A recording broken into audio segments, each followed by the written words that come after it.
Uy, gising. Natutulog ka. 马多罗汉堡，嘿，我做一些阿多罗，Uy.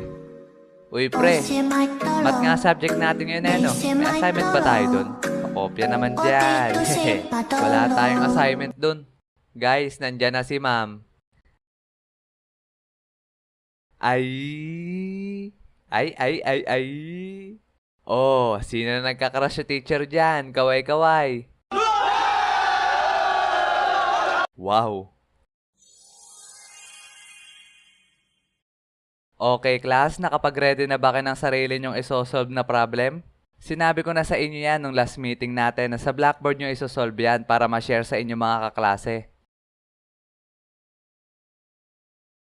Okay, dahil dyan mabunot ako sa index card. Rio, ma'am, present, never absent. Nandyan ka na pala. Meron ka na bang isosolve na problem? Yes, ma'am. Ngayon ko lang nakita yan ah. Okay, sige, simulan mo na. Eto ma'am, I. 5 plus 5, 10. Eto ma'am, VE. Etong Y value, lagay natin dito. 5 minus 5, 0. Sabay ibaba yung U. Ma'am, I love you.